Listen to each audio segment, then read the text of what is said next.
waiting to the end with the summative testing. If you we weren't here then, but back we had integrated math, then we went to regular math, then we went to this math. We were doing the graduation test. We had math, science, social studies, and language arts. We had, I think it was 14,000 children that could not graduate because they'd missed by a point or two, had taken it. And we did away with that. They got their diplomas. Many are already in college. That's what we're talking about. Waiting so late, it's too late. But now we do the end of course test, which is not as long, but they test their knowledge there. But net, this would be less test, because that's what I hear all the time. Less testing. Okay, great. That's one thing we talked about the other day. We had a long conversation, and I said, I will not support you if we're talking about more testing. And he says, Representative Cole, I agree with you. I don't want more testing either. It's not really less or more testing. It's the right testing. It's testing for students. It's not testing for adults. Okay. The net effect is less testing. But the way that we're talking about it, frankly, internally, is we want testing that allows us to make instructional decisions for kids today, not tomorrow, not a year from now. And so the net effect is less, but it's a meaningful assessment. Thank you. Thank you, Mr. Representative. Before I go to the next question, just a point of clarification, just for something that I heard, and I may have heard it incorrectly. The pilot schools that participate in this program, they don't determine which children will be tested. They will determine whether they participate in the program. So all the children will be tested. Is that correct? Sure. Okay. Yeah. I mean, if we applied to be part of the pilot, we would be applying as a district. I think we would have to actualize that in the context of whatever federal requirements haven't been waived, but we would be applying as a district. Very good. Yeah. Very good. Representative Belton.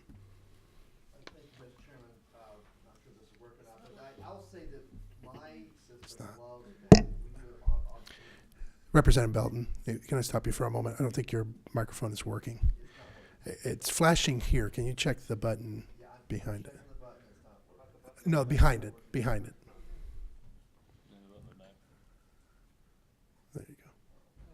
Try that. Now are you on? Nope. Press it one more time. It's working out. There you go. I've learned something today. I'll say that my system uses MAP. We love it. We find it is more helps us better evaluate the students and the milestones. To be honest with you, is there a limit to what pilot programs can be used besides MAP? Because I know there's a large array of different things. Well, we really are opening up the door for innovation, and we're hoping systems will do all sorts of different things. But at the end of the day, still, we got to remember that the collaboration of these systems still has to result in just what Dr. McGivney said. We have to have a single accountability system for federal government purposes.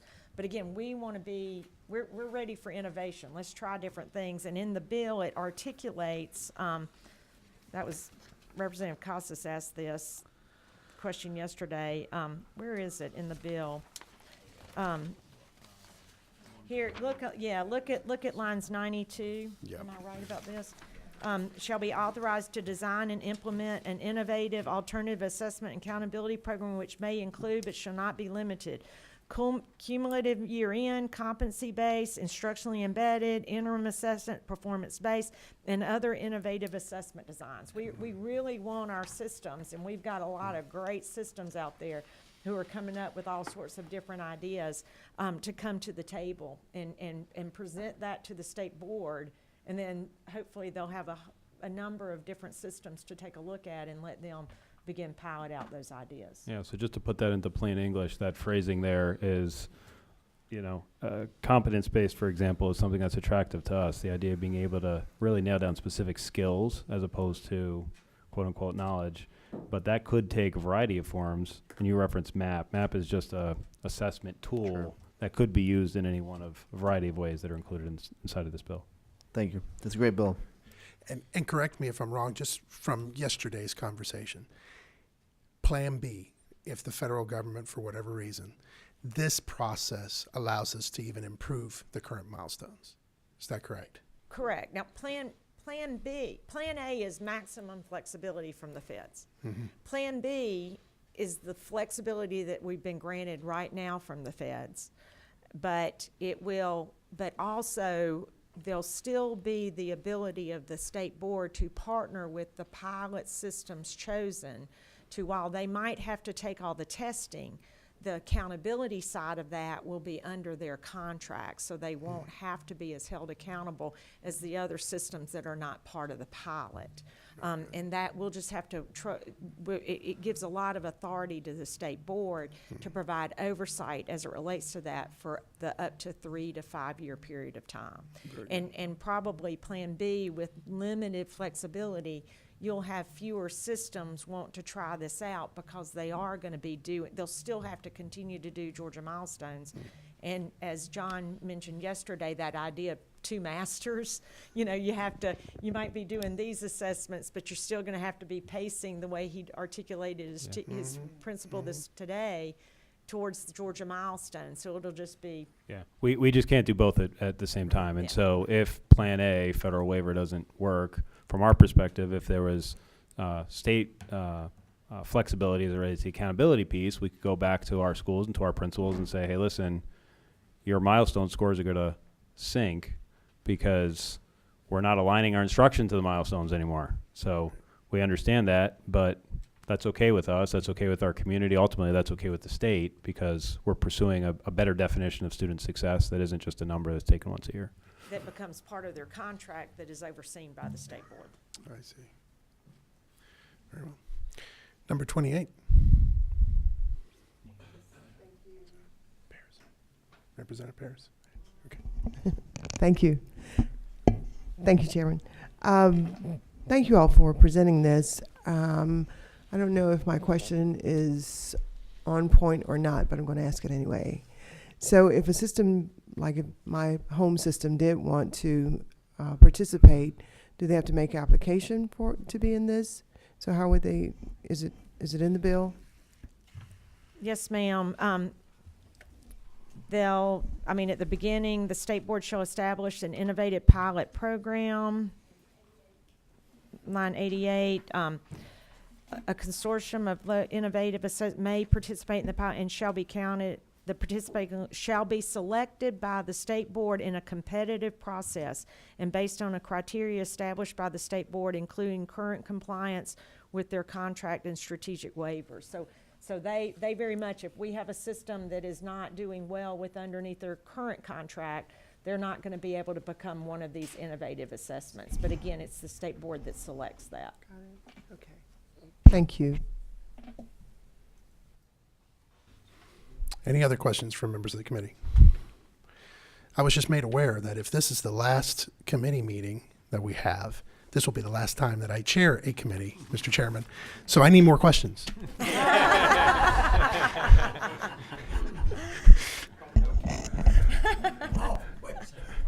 Representative Paris.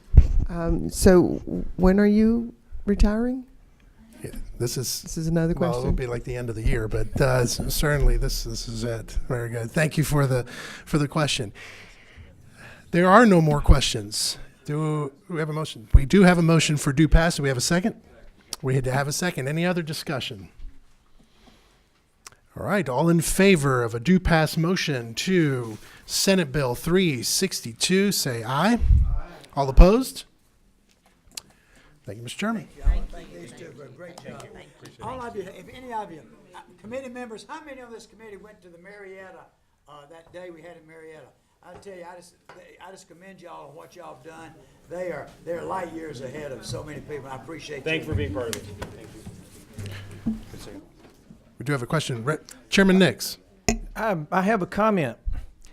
Is it not true that when this meeting adjourns, it is kind of sine die for both our chairman and our vice chairman? This will be adjourned with no future meeting on the calendar for either of you. I think we owe them a round of applause for some great work for a long time. Thank you.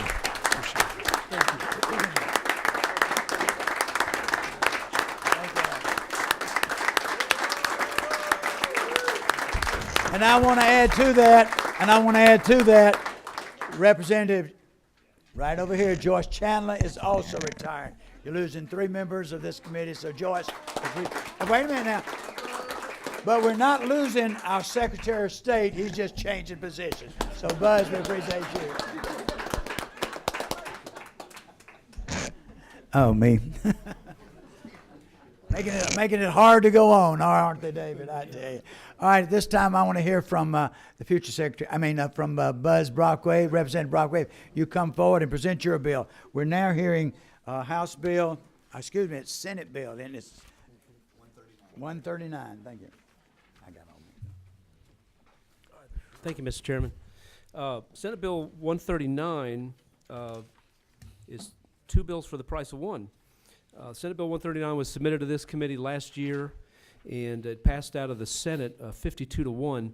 And that, if you look on lines 35 through 39, you'll see the meat of Senate Bill 139.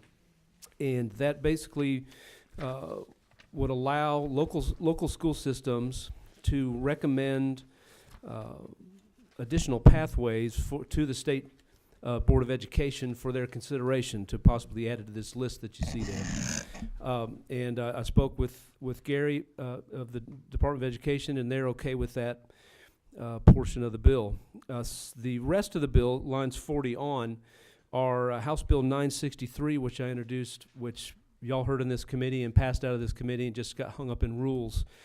And as you'll recall, it encourages the State Workforce Development Board, the Department of Education, and the Technical College System to develop a list of industry credentials that students and push those out to high schools and middle schools that students can then go earn and either take those for further education or go get a job.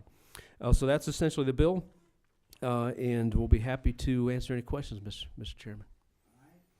Are there? And we heard your bill before, and it was, I think, unanimous in this committee. So, any questions? Number 24. Thank you, Mr. Chairman. Representative Brockway, Yes, ma'am. you said that this last part of the bill was a bill that you had before. Did it pass out of the House? It did not. It passed out of this committee, but got stuck in rules. Oh, it got stuck in rules. Yeah. Okay, I'm sorry. Thank you. Thank you. All right. Any other questions? Any other questions? All right. If not, do I have a motion? I have a motion to move. Do I have a second? I have a second. All in favor indicate by saying aye. All opposed? All right. Unanimous. All right. Come on out and bring it again. Let me say this now. Thank you, Representative Brockway. Let me say to the committee members, we probably, on our next committee day, are going to have a full committee. We're going to talk about study committees that we're going to have this summer. So I want you to plan to be here for one more. We're going to have at least one more meeting, but we're going to have 4 study committees this summer. And I plan to talk about who will be chairing those up, who will be on them, working with them, and what they will be. I know one we're looking at is for the special needs children. We have one we're going to look at for the virtual charter schools, about the management companies that are doing it. Representative Teasley, that was one he was working on. We have a couple of them we're going to be looking at. I plan to look at the one on the savings accounts we talked about. We've got 2 of those we're going to be looking at. So we're going to have about 3 or 4 study committees that we're going to also one on accreditation. So we will be meeting. But I just want to take a point of privilege and say that it has been a real pleasure to be here about, I guess, 15 years chairing this committee. I feel like personally we've done a lot of good stuff. I think there's some great pieces of legislation that has come out of this committee. I think you have been a great group. I mean, most of you have been with me the whole time. You're great guys and gals. We just had a great experience. David, I'm going to miss him. Joyce, I'm going to miss you, Buzz. Y'all going on to other things, but you're a great committee. We've enjoyed it. I want to let David say a couple of things, and Joyce too in just a minute, but I want to thank y'all for letting me be your chair. I'm not going to leave you alone. I maybe come down here. I can't lobby for a year, but it doesn't mean I can't come down and yell at you. So I'm going to be around, and if any of you, I'd be glad. I'm going to keep up with you and watch you, but it's been one of the greatest experiences I've ever had in my life, being in the legislature and some of the friends I made and the great relationships. And so I love you all. I appreciate you, and thank you for being so kind. Let me be your chair. I appreciate that so much. And David, I'm going to let you say something. What do you want to say? You're number 20, right? All right. I was going to save my comments for the very last meeting, Mr. Chairman. Thank you for getting me off the spot. I'm still working on my speech. No, just thank you. Even the education community and the years that we've had together, I can't believe that it's been 16 years. And all 16 I've been on this committee. And we've had our ups, we've had our downs, but we've been able to do so much good work for the children of Georgia. And I just appreciate the committee. I appreciate the friendships that I have been able to build over the years, and just look forward to the next season. Thank you very much. And I want to say, as David said, State Department, members of the crowd, members of the lobby groups, y'all are the most wonderful people I've ever met, some of the greatest friends I've ever had. You've been wonderful, and you've been honest with us. You've been, I'll take what you tell us to the bank, because it's always been right on target. As David said, we haven't always agreed, but you're wonderful, and you have been our backbone. You've been our support, and we all appreciate you. And keep supporting this group. Keep supporting the rest of them, and because that's important. And Joyce, give you a chance. What's your number? 23. You're on. Uh-oh. I'm on. I was. Well, it just went off. Courtney, what'd you hit? Now, All right, Joy. I assure you that after a year, I won't be down here lobbying.